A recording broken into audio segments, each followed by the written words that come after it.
Hello students, आज का हमारा टॉपिक है issue of shares. Issue of share chapter आपने कभी ना कभी पास में पढ़ा होगा। आज शुरुआत से स्टार्ट करेंगे, क्या होता है इशू ऑफ शेयर, थोड़ा सा बेसिक जानेंगे, फिर चैप्टर्स में मूव करेंगे। तो लेट सपोज करो किसी कंपनी को फंड्स की जरूरत है, 50 लाख 50 लाख की जरूरत है, और इस फंड का अरेंजमेंट ये बैंक के थ्रू नहीं करना चाहता। इस फंड का अरेंजमेंट ये पब्लिक के थ्रू करना चाहता है। अब कंपनी क्या करेगा, अपने ओनरशिप का, अपने स्वामित्व का, अपने मालिकाना हक का टुकड़े बनाएंगे, छोटे छोटे टुकड़े बनाएंगे। और एक टुकड़े का कीमत इसने डिसाइड किया 100 रुपीज। 100 रुपीज का एक टुकड़ा किया, आप ये पब्लिक को ऑफर करेगा कि पब्लिक आओ, मेरे कंपनी में 100 रुपीज लगाओ और मेरे कंपनी के ओनर बन जाओ, मालिक बन जाओ। शेयर में नहीं बैठना है, बस आपके पास एक ओनरशिप होगा। तो कंपनी पब्लिक को ऑफर करता है कि पब्लिक आओ, मेरे कंपनी में 100 रुपीज लगाओ, एक टुकड़ा खरीदो और यहाँ के क्या बन जाओ, ओनर बन जाओ।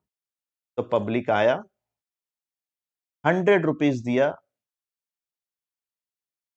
और कंपनी ने 100 रुपीज रिसीव किया, और ये जो पर्सन है ये बन गया वहां का ओनर। अब ये पर्सन बोलेगा मैंने 100 रुपीज तो दिया, मुझे कुछ तो एविडेंस पेपर दो कि मैं आपकी कंपनी का ओनर हूं। तो कंपनी उसको इस 100 रुपीज के बदले में एक सर्टिफिकेट देगा, जिसका नाम होता है शेयर सर्टिफिकेट, और इसमें लिखा रहेगा आपका नाम, 100 रुपीज ईच, कंपनी का डिटेल लिखा रहेगा। तो इन सारे प्रोसेस को ही बोलते हैं issue of share. Issue of share होता क्या एक्चुअल में? इशू ऑफ शेयर होता है कंपनी अपने पास शेयर्स रखे रहते हैं। कंपनी, आपने सुना होगा इक्विटी, कंपनी के पास सारे के सारे 100% इक्विटी, 100% शेयर्स होते हैं, जिसको इसने अभी तक पब्लिक में दिया नहीं। सारे का सारा ओनरशिप इन्हीं के पास होता है। अब कंपनी को आगे चल के अपने बिजनेस को एक्सपेंड करने के, बिजनेस को बढ़ाने के लिए फंड्स की जरूरत होता है। मान लो 50 लाख के फंड्स की जरूरत हो गया। अब ये क्या करेगा, ये जो इक्विटी रखा है, सारे के सारे हिस्से अपने पास रखे हैं, पूरा मालिकाना हक जो अपने पास रखा है वो पब्लिक में रिलीज करेगा।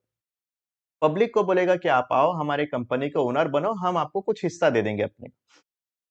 इसी प्रोसेस को बोलते हैं issue of share. Issue of share में जनरली आपको करना यह है कि कैसे पब्लिक पैसा लेकर आता है, कैसे आप उसको शेयर देते हैं। आपके पास फंड आएगा जो कि आपके लिए कैपिटल बनेगा, और आप उसको कैसे शेयर देते हो, इन्हीं प्रोसीजर को बोलते हैं इशू ऑफ शेयर्स। तो इशू ऑफ शेयर, ये थ्योरी आपने पहले ही पढ़ा होगा, हम प्रैक्टिकल में आते हैं।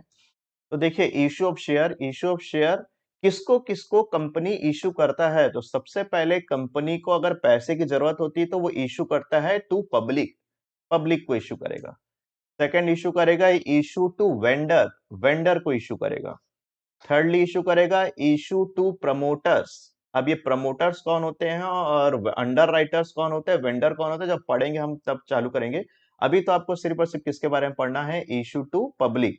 पब्लिक को इशू करना ही सबसे बड़ा टॉपिक है, जिसको आपने 12th में पढ़ा भी है, या फिर बीकॉम सेकंड ईयर में आपने पढ़ा होगा कि पब्लिक को किस तरीके से इशू करते हैं। बाकी सारा इशू बड़ा सिंपल है, वो फटाफट खत्म हो जाएंगे। तो issue to public, issue to public के अंदर दो ऑप्शन है। या तो आप अपने 100 रुपीज को, 200 को, 10 रुपीज को इंस्टॉलमेंट में ले, धीरे धीरे ले, या फिर आप पूरा पैसा एक साथ ले ले। प्रैक्टिकल लाइफ में आजकल के जमाने में अगर कंपनी इशू करता है तो उसको आईपीओस बोलते हैं, और पूरा पैसा एक साथ ले लेते हैं। लेकिन पुराने जमाने में इंस्टॉलमेंट में फिजिकली फॉर्म में होता था, तो इंस्टॉलमेंट की पढ़ाई भी हमको करना है। तो या तो आप इशू करेंगे, पूरा पैसा आपके पास एक साथ आ जाएगा, एक मुश्त पूरा 100 रुपीज एक साथ अगर ले लोगे तो इसको क्या बोलेंगे आप, लमसम। तो या तो सारे पैसे आपके पास एक साथ आ जाएंगे, उसको लमसम बोला जाता है, पूरा फुल पैसा एक साथ ले लिया, या तो फिर आप अपने 100 रुपीज को किस्तों में ले लेंगे, तो इसको क्या बोला जाएगा, इंस्टॉलमेंट बोला जाएगा। तो आओ पढ़ें क्या क्या है इसके बारे में। तो लमसम भी यूजलेस है, सिर्फ और सिर्फ आपको पढ़ना क्या है, इंस्टॉलमेंट। अगर आप इंस्टॉलमेंट के केस सीखते हैं तो आप सारे वेंडर, प्रमोटर, अंडरलाइटर, लमसम सब सीख जाओगे। तो मेन फोकस हमारा रहेगा किस पर, इंस्टॉलमेंट में। कैसे कैसे इंस्टॉलमेंट रहेगा, तो थोड़ा सा इमेजिन करते हैं कि एक पब्लिक है, ये कंपनी है।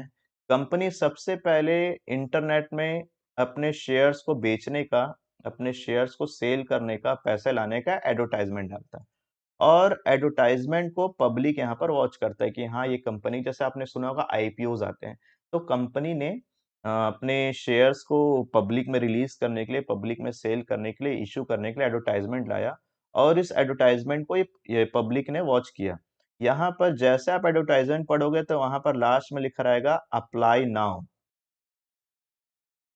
अप्लाई नाउ रहता है, तो जैसे आपने अप्लाई नाउ किया तो जो एक शेयर आपके 100 के हैं, इसमें से अप्लाई करते टाइम आपको एक एप्लीकेशन फॉर्म भरना पड़ेगा।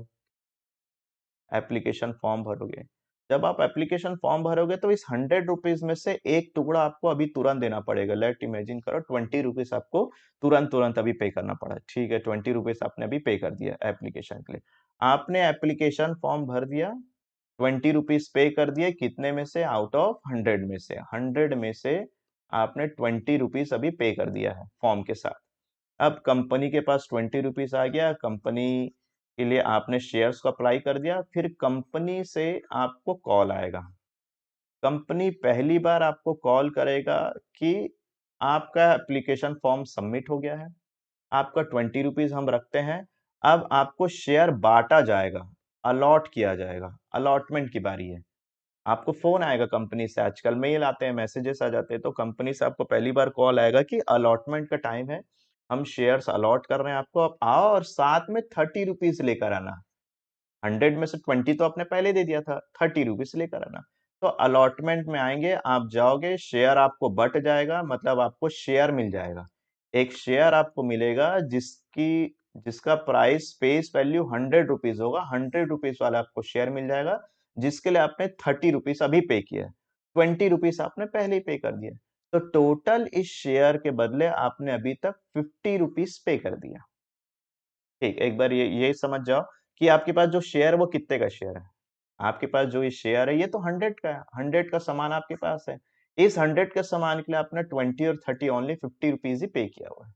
अब कंपनी से फिर कॉल आएगा आपको, कंपनी से पहली बार डायरेक्ट पैसा मांगने के लिए फोन आएगा, फर्स्ट कॉल, कि हम आपको कॉल कर रहे हैं कि अपना बचा हुआ रिमेनिंग 30 रुपीज पे करो। इसके पहले भी कॉल किए थे, लेकिन वो पैसे मांगने के लिए डायरेक्ट फोन नहीं किए थे। इसके पहले जो इन्होंने कॉल किया था वो अलॉटमेंट के नाम से फोन किया था। हम पैसा मांग रहे, ये नहीं बताया था, हम अलॉटमेंट कर रहे हैं प्लस आपको 30 रुपीज लेकर आना है। और अब की बार सीधा डायरेक्ट फोन कर रहे हैं आपसे पैसा मांगने के लिए। तो पहली बार कॉल किया गया कि 30 रुपीज जो है वो पेमेंट करो। ठीक है, क्योंकि आपने 100 रुपीज का शेयर ले लिया था, 20 आपने पहले दे दिया है, 30 आपने पहले दे दिया, ये 30 और दे देंगे। तो आपने टोटल कितना दे दिया? 30 हो गया आपका 60 और 62 हो गया तुम्हारा 80। 80 रुपीज आपने पे कर दिए। अभी भी समान है आपके पास, शेयर आपके पास 100 का और आपने पेमेंट किया है सिर्फ और सिर्फ 80 रुपीज। अभी भी स्टिल 20 रुपीज बचा है। फिर कंपनी कॉल करेगा, फिर दूसरी बार कॉल करेगा, फिर आपसे 20 रुपीज मांगेगा, ऐसे करते करते पूरा पैसा मांग लिया। कहने का ये मतलब है कि जब पहली बार जो आपने 20 रुपीज जो पे किया, क्या ये कंपनी ने मांगा था? नहीं, ये तो फॉर्म में लिखा था, तो फॉर्म का आपने डायरेक्ट पे कर दिया, बिना मांगे आपने पे किया है। मेरी बातों को ध्यान देना ना, जो 20 रुपीज था, जो फॉर्म का प्राइस था, ये कंपनी ने बिना मांगे आपने पे किया कंपनी को। फिर 30 रुपीज, यस कंपनी ने मांगा आपसे, क्या नाम से मांगा? अलॉटमेंट के। फिर ये 30 रुपीज, यस मांगा, क्या नाम से? पहली बार हम कॉल कर रहे हैं पैसा मांगने के लिए। आप बोलो नहीं तो पहले भी आपने कॉल किया था। नहीं, उसके पहले हमने कॉल पैसा मांगने के लिए नहीं किया था, इसके पहले हमने अलॉटमेंट के लिए किया था। तो ये भी कंपनी मांग रहा है आपसे, ये भी कंपनी मांग रहा है आपसे, ये भी कंपनी मांग रहा है आपसे, लेकिन जो पहला वाला था ना 20 रुपीज, ये कंपनी ने नहीं मांगा। तो इन्हीं सबको मैंने थ्योरी में जमाया हुआ है, देखिए क्या है डिटेल। इंस्टॉलमेंट के अंदर 4 इंस्टॉलमेंट है। पहला इंस्टॉलमेंट है एप्लीकेशन। एप्लीकेशन फॉर्म आपने भरा तो कितना रुपए पेमेंट किया था? 20 रुपीज। ठीक, इसके बाद आपको फोन आया, क्या नाम से? अलॉटमेंट के नाम से फोन आया। ठीक है, अलॉटमेंट के नाम से उन्होंने फोन किया और आपसे 30 रुपीज मांग लिए थे, राइट? फिर इन्होंने फोन किया कि फर्स्ट कॉल, हम पहली बार पैसा मांगने के लिए फोन कर रहे हैं, तो वहां से भी आपने कितना मांगा आपसे? 30 रुपीज। एंड लास्ट में एक बार और कौन कॉल किया, उसका नाम हमने रखा फाइनल कॉल, उसका भी रखा 30 रुपीज। अब ये जो 4 इंस्टॉलमेंट है, हर इंस्टॉलमेंट के 2 सिचुएशंस है। कैसे? देखो, पहले एप्लीकेशन का पैसा मांगा कि आपने डायरेक्ट जमा किया? उसने मांगा था? नहीं, मांगा नहीं था, आपने डायरेक्ट जमा किया। तो डायरेक्ट जमा किया तो कंपनी बोलेगा हमको रिसीव हुआ है। कंपनी बोलेगा हमको पैसा डायरेक्ट फॉर्म का पैसा रिसीव है, इसलिए पहला हमने लिखा रिसीव। रिसीव के बाद ये पैसा ये क्या करेंगे? कैपिटल में ट्रांसफर कर देंगे। एप्लीकेशन का पैसा जो आपसे मांगा नहीं गया था, उन्होंने तो सिर्फ ऐड डाला था, तुमने डायरेक्ट पेमेंट कर दिया तो रिसीव हुआ। फिर अलॉटमेंट का पैसा, अलॉटमेंट का पैसा कंपनी ने मांगा, कंपनी ने मांगा का मतलब बोलेंगे ड्यू, और आपने पेमेंट कर दिया तो उसको क्या बोलेगा कंपनी, रिसीव। आप पे किया ना, कंपनी का रिसीव हुआ। वैसे भी आप सारे एंट्री किसके लिए पढ़ रहे हो, अपने लिए ना, कंपनी के लिए पढ़ रहे हो। तो कंपनी बोला कि पहली बार मुझे डायरेक्ट पैसा रिसीव हुआ था, मैंने उसको कैपिटल में लेकर गया, अलॉटमेंट मैंने मांगा है और मिला है। फर्स्ट कॉल, फर्स्ट कॉल भी कंपनी ने मांगा था, तो कंपनी बोलेगा यस मैं इसको मांगा, ड्यू, फिर मुझे मिल गया, रिसीव। फाइनल कॉल भी सेम ही हुआ, कंपनी बोला मैंने मांगा, मांगेगा तो क्या बोलेंगे ड्यू, और मिलेगा तो क्या बोलेंगे रिसीव। तो सारा सिचुएशन देख लो, यहां से यहां तक सेम है। अलॉटमेंट ड्यू रिसीव, पहले मांगा फिर मिला। फर्स्ट कॉल ड्यू रिसीव, पहले मांगा फिर मिला। फाइनल कॉल ड्यू रिसीव, पहले मांगा फिर मिला। लेकिन एप्लीकेशन का पैसा कंपनी ने नहीं मांगा, उसको डायरेक्ट पैसा मिला, फिर उसने क्या किया, उसको कैपिटल में ट्रांसफर किया। अब इन्हीं सब की एंट्रीज हम पढ़ेंगे, देखिए क्या होती है entries.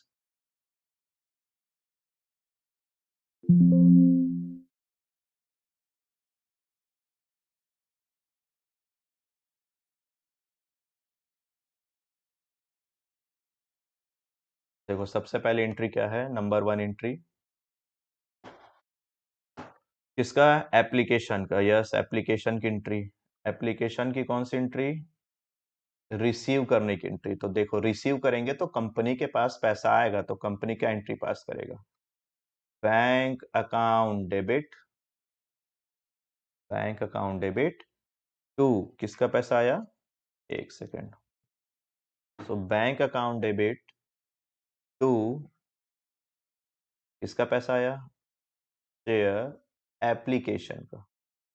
Bank account debit to share application, narration लिखेंगे बीइंग एप्लीकेशन मनी रिसीव्ड, ये पहला एंट्री हुआ। देखो कंपनी को डायरेक्ट पैसा मिला था इसलिए लिखा bank account debit to share application. अब कंपनी इसको ट्रांसफर करेगी कैपिटल अकाउंट में, तो share application account debit to share, कहाँ जाएगा पैसा, कैपिटल में, to share capital being application money transfer to capital account.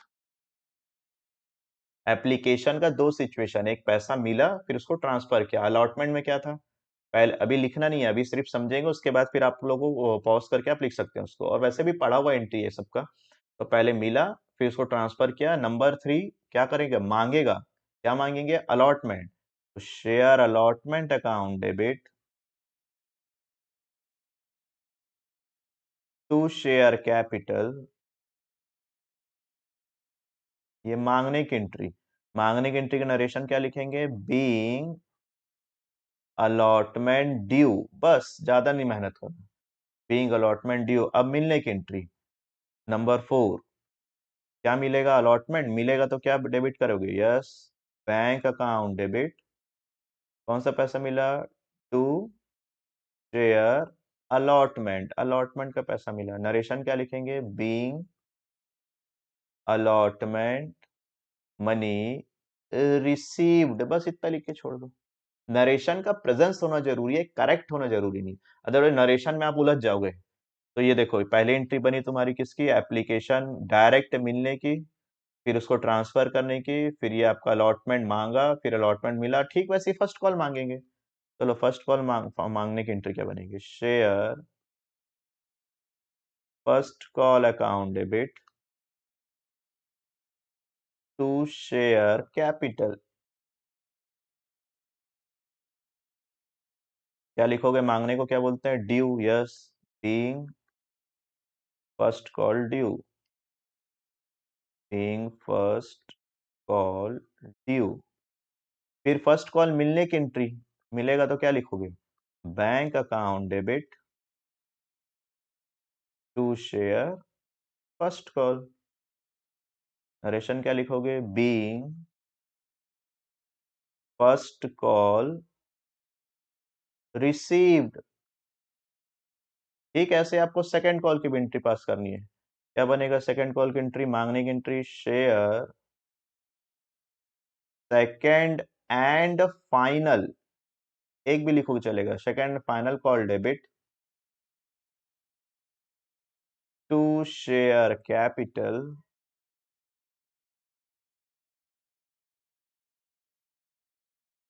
Being, मांगे हो ना, मांगने को क्या बोलते हैं, बीइंग सेकंड कॉल क्या बोलेंगे, ड्यू। एंड नंबर 8 क्या आएगा, बैंक अकाउंट डेबिट, मिल गया पैसा, to share second and final call. ये आपकी 8 एंट्री है, आपने कभी न कभी पहले पढ़ा हुआ ये 8 एंट्री, ठीक है। इन 8 एंट्री को आप अपने मन से लिख सकते हो या वीडियो पॉज करके आप लिख लेंगे, इसके बाद हम लोग कंटिन्यू टॉपिक करेंगे। Bank account debit to share application account debit to capital. देखो मिलेगा, जब जब मिलेगा तो बैंक अकाउंट आएगा, जब जब मिलेगा तो बैंक अकाउंट। ये ड्यू, फिर यहाँ से तो पूरा सेम है, अलॉटमेंट डेबिट टू कैपिटल, फिर पहले मांगा फिर मिला, फिर मांगा फिर मिला, फिर मांगा फिर मिला। इन एंट्री को आप फटाफट लिख ले।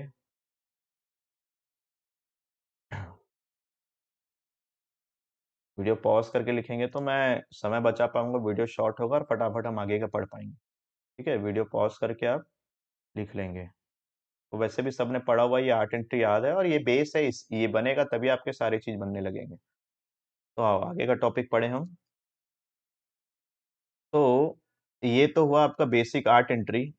8 एंट्री को पढ़ने के बाद आपको ये जानकारी रखना होगा कि अगर कोई शेयर का प्राइस 100 है और आप उसको 100 में ही सेल कर रहे हो, पब्लिक को इश्यू कर रहे हो, तो उसको बोलते हैं एट पार। 100 का शेयर का वैल्यू उसको बोलेंगे फेस वैल्यू। 100 की फेस वैल्यू आप 100 में ही इशू कर रहे हो तो उसको बोलेंगे एट पार। और अगर शेयर का प्राइस फेस वैल्यू 100 है और आप उसको इशू कर रहे हो 120 में, तो बोलेंगे एट प्रीमियम। क्या बोलेंगे उसको, एट प्रीमियम। याद आ रहा होगा सभी को, पहले पढ़ा हुआ।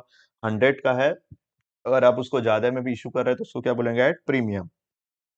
और अगर शेयर का फेस वैल्यू 100 है और आप उसको इशू कर रहे हो कम में, तो बोलेंगे एट डिस्काउंट।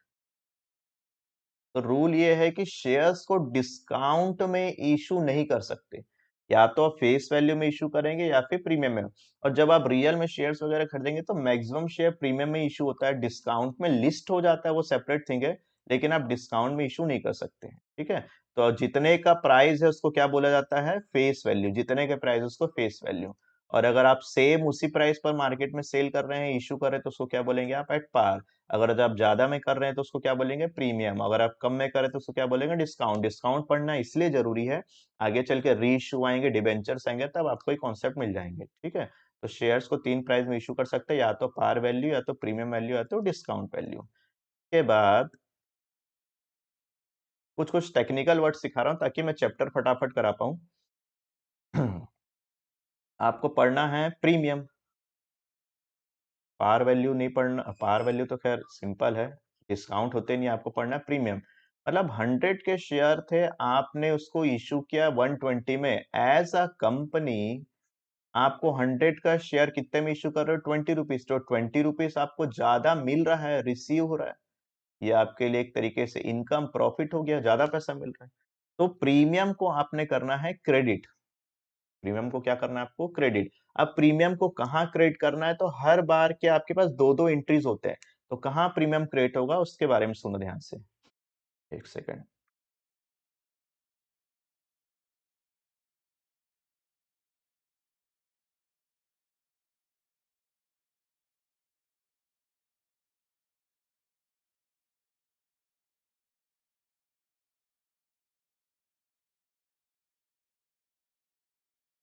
हाँ, तो प्रीमियम, प्रीमियम का मतलब आपको ज्यादा पैसा मिल गया, 20 रुपीज मोर आपने रिसीव किया, जिसको जो आपके लिए इनकम है, जिसको आपने क्या करना है, क्रेडिट करना है।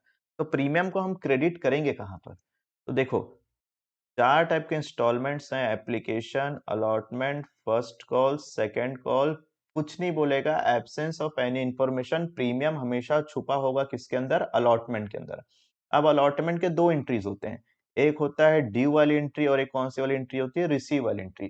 तो प्रीमियम हमेशा हमेशा हमेशा रहेगा किसके पास?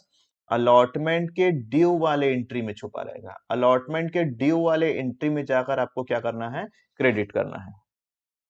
तो प्रीमियम को हमेशा अलॉटमेंट के ड्यू वाले एंट्री में जाएंगे, अलॉटमेंट के ड्यू वाले एंट्री में जाएंगे और वहां क्या करेंगे? क्रेडिट करेंगे। लेट सपोज करो प्रीमियम बोला है फर्स्ट कॉल, फर्स्ट कॉल में है तो फर्स्ट कॉल की भी दो एंट्री बनती है, या तो ड्यू वाली एंट्री में होगी या तो रिसीव वाली एंट्री में होगी। तो ड्यू वाले एंट्री में ले जाकर आपको क्या करना है? क्रेडिट करना है। अगर प्रीमियम बताया गया है, स्पेसिफिक है कि फर्स्ट कॉल में है तभी फर्स्ट कॉल में है, अगर स्पेसिफिक प्रीमियम बताया गया सेकंड कॉल में तब सेकंड कॉल, कोई इंफॉर्मेशन नहीं है, इंफॉर्मेशन साइलेंट है, तो प्रीमियम हमेशा किसके अंदर होगा? अलॉटमेंट के ड्यू वाले एंट्री में। बोलो, प्रीमियम हमेशा किसके अंदर होगा? अलॉटमेंट के ड्यू वाले एंट्री में। अलॉटमेंट के ड्यू वाले एंट्री में absence of information. But premium अगर क्लियरली इन्होंने बताया है कि प्रीमियम कहां पर है, तो फिर उसके हिसाब से हम करेंगे। जैसे अगर इन्होंने बताया कि प्रीमियम सेकंड कॉल में है, तो सेकंड कॉल का कौन सी एंट्री? एक ड्यू होती है और एक क्या होती है? रिसीव होती है। तो कौन से एंट्री में? ड्यू वाले में जाकर आपको क्या करना है? क्रिएट करना है। अगर इन्होंने बताया है कि प्रीमियम भैया एप्लीकेशन में है, तो एप्लीकेशन में कहा जाएंगे? ड्यू वाले में। ड्यू वाले में ले जाकर क्या करेंगे? क्रिएट करेंगे। अब बोलोगे भैया एप्लीकेशन में तो ड्यू वाली एंट्री होती नहीं है, तो एप्लीकेशन में कैपिटल वाली एंट्री जो होती है ना, कैपिटल वाली, वहां ले जाकर क्या करना है? क्रिएट करना है।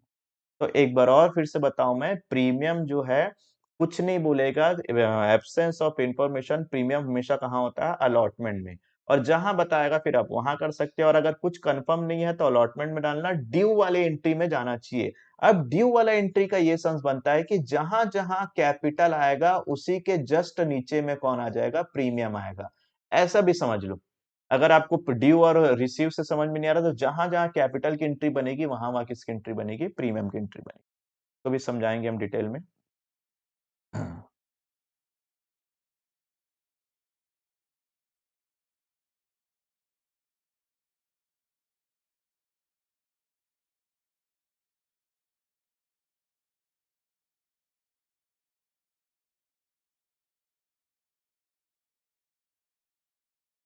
खैर वो मैं जब सीरीज चलाऊंगा तब आपको समझ में आ जाएगा क्या क्या होता है। अभी एक और बात करते हैं। एक तो हो गया तुम्हारा फेस वैल्यू का क्या मतलब होता है? जितने के शेयर उसको बोलते हैं फेस वैल्यू। ज्यादा में बेचेंगे तो प्रीमियम वैल्यू, कम में बेचोगे तो डिस्काउंट वैल्यू। प्रीमियम हमेशा कहाँ होता है? अलॉटमेंट में। अलॉटमेंट को कौन सी एंट्री में? ड्यू वाले में। और अगर अलॉटमेंट में नहीं बताया, कहीं और बताया, तो जहां भी जाओगे ड्यू वाले एंट्री में कैपिटल के नीचे में उसको क्या कर देना? क्रिएट कर देना। ठीक है। अब हम सीखेंगे जितना शेयर आप पब्लिक में इशू करना चाहते हो। ये सारा टॉपिक फिर से रिकॉल होगा, अभी तो सिर्फ इंट्रोडक्शन चैप्टर है, इंट्रोडक्शन टॉपिक है, तो एक बार मैं सारी चीजों को क्लियर कर दूं। जितने शेयर्स आप पब्लिक में इशू करना चाहते हैं, उससे ज्यादा अगर फॉर्म आ गया, पब्लिक को आप अप्लाई करने के लिए देते हैं कि भैया 20,000 shares were issue to public, हम चाहते हैं 20,000 इशू करें, बट पब्लिक ज्यादा इंटरेस्टेड हो गया, पब्लिक ने ज्यादा फॉर्म भर दिया। सपोज करो 25,000 शेयर्स के लिए फॉर्म आ गया अपने पास, 25,000 शेयर्स के लिए फॉर्म आ गया, तब ऐसे कंडीशन को बोलते हैं ओवर सब्सक्रिप्शन। पढ़ा होगा आप सभी ने कभी ना कभी। अगर हम कंपनी चाहती है, कंपनी का इंटरेस्ट है 20,000 शेयर्स इशू करने का, बट 25,000 शेयर्स आ गए, तो उसको क्या बोलेंगे? Over subscription. अब अगर आप कंपनी चाहती 20,000 लेकिन पब्लिक से आया सिर्फ और सिर्फ 15,000 शेयर्स, तो उसको क्या बोलेंगे? Under subscription. क्या बोलेंगे इसको? मैं बस एक टेक्निकल आज याद करा रहा हूं, उसके बाद अगली क्लास से आपको प्रैक्टिकल मिलने लग जाएंगे। अगर कंपनी ज्यादा जितना इश्यू कर रही है उससे ज्यादा फॉर्म आ गया, उससे ज्यादा फॉर्म आ गया, तो उसको क्या बोलते हैं? Over subscription. और कंपनी जितना शेयर इश्यू करना चाहती है उससे कम फॉर्म आया, तो उसको क्या बोलेंगे? Under subscription. ठीक है। और सुनो, जब कोई शेयर होल्डर जिसको आपने शेयर्स इशू कर दिए थे, जैसे वो एक कस्टमर है, एक शेयर होल्डर है जिसने शेयर्स तुम्हारे खरीद लिए हैं, 100 रुपीज के शेयर उसके पास है, जिसमें से इसने अभी तक सिर्फ 20 रुपीज ही पे किया है, 20 रुपीज ही पे किया है। अब जब इससे आप अलॉटमेंट का पैसा मांगे 30 रुपीज, तो बोला नहीं दे पाऊंगा। तो याद करो, ये भी टॉपिक आपने पढ़ा हुआ है। जब कोई शेयर होल्डर किसी इंस्टॉलमेंट का पेमेंट नहीं करता है, तो इसको बोलेंगे कॉल्स इन एरियर। क्या बोलेंगे इसको? Calls in arrear. तो जब भी कोई शेयर होल्डर पेमेंट नहीं करता है, तो उसको क्या बोलेंगे? Calls in arrear. पूरा जड़ यही है, जिस दिन कॉल्स इन एरियर आ गया टॉपिक बढ़ेंगे।